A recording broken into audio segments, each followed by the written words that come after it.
Oh man, let's drink this calf pin in. This is the GEC 35. Had an offer for a trade I just could not refuse. These old GECs are hard to come by. But right up front, the guy told me it was a factory second. Well, I'm not scared of a factory second. And he told me I can't find what makes it a factory second.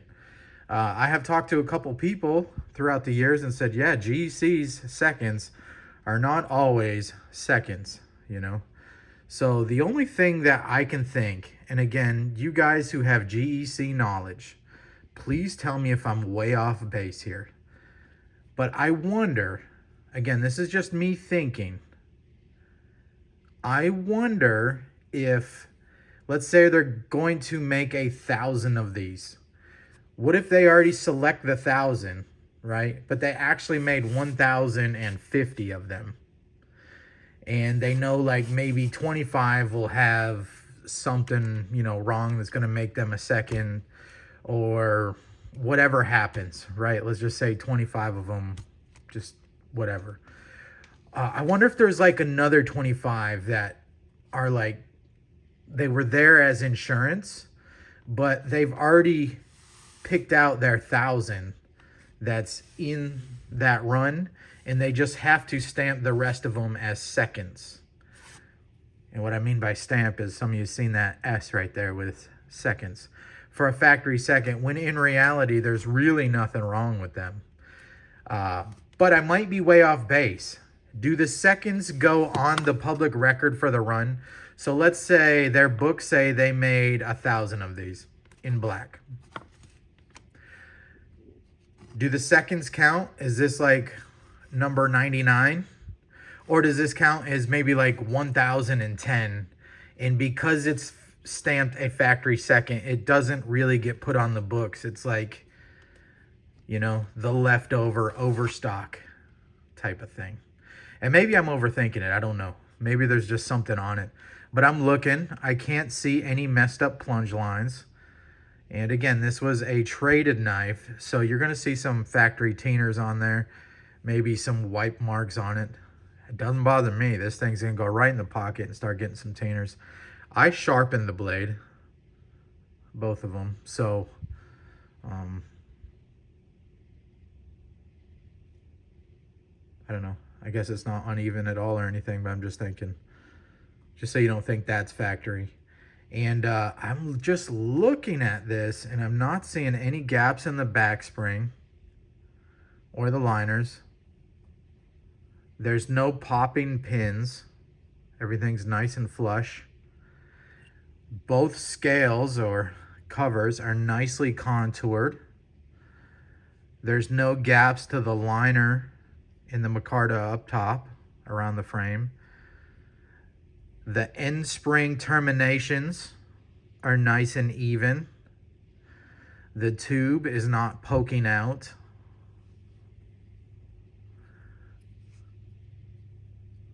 I'm going to close this. But the liner here is supposed to touch the other side here. This was not like a main modern day knife. This is a traditional liner lock, which is just for safety. There's even a little bit of movement before you hit that. Again, it's just for safety. You still use this knife just like you would any other traditional slip joint knife, but it does have the added benefit of not being able to close, or more so than normal. Again, I already did the review on this when I got to borrow Michael Richter's, and just so glad to have one in my rotation now. Even the tang here where it meets up to the spring, look at how nice it fits that Wharncliffe blade. We'll close this thing down and show you the next blade.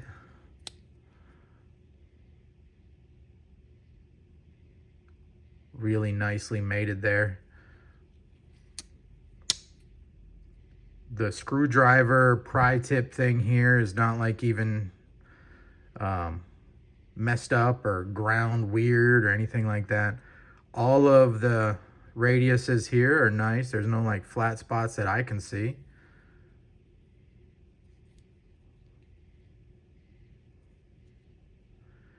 Blades are fairly centered. They're definitely not rubbing a frame. I've had GECs, and I still have them, that are, you know, centered about like this, that were not designated a factory second or anything. So I feel like that's acceptable if they're not hitting the liner. There's no blade play. Nice walk and talk.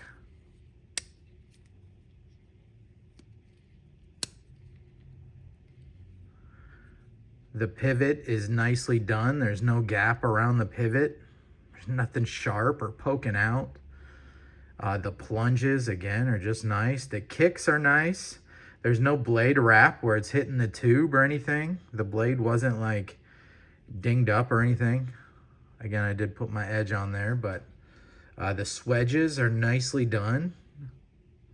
There's no jittery, like, weird thumb nick there, nail nick. I don't know what makes this a second. It just goes to show you like how meticulous they are over there at GEC. Even the etching is like not like double stamped or anything like that, or double lasered, however they do it. Again, the swedge right here on the Wharncliffe is nicely done.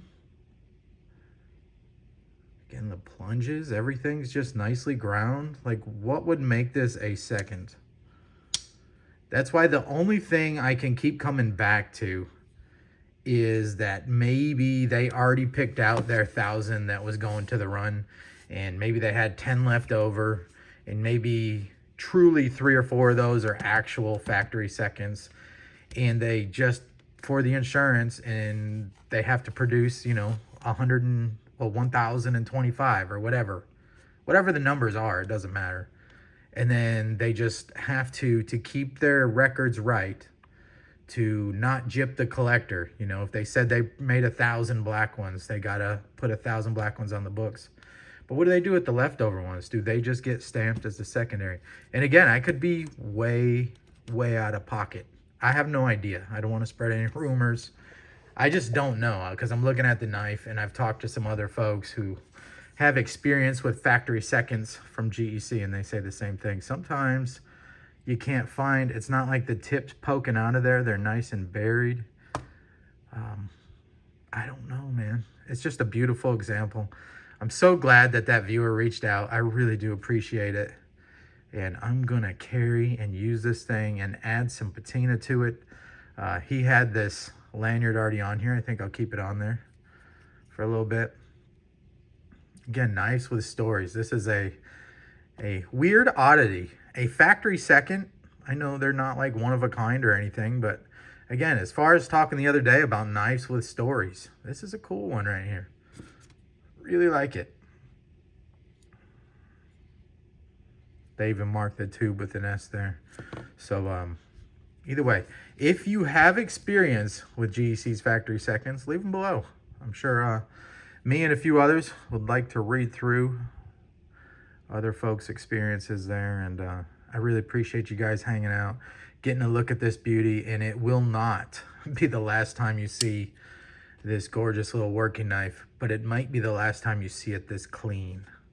Well, fairly clean. You can tell it's previously loved, but it wasn't really beat up on. You can tell it's pretty well taken care of. Not that I'm going to go out of my way to beat it up or anything, but you'll see some tainers on her here and there. Again, I just appreciate you guys hanging out. Figured I'd make the video on it. I just got it sharpened up and was like, it's been a week and I can't find what makes it a second. So that's it. See ya.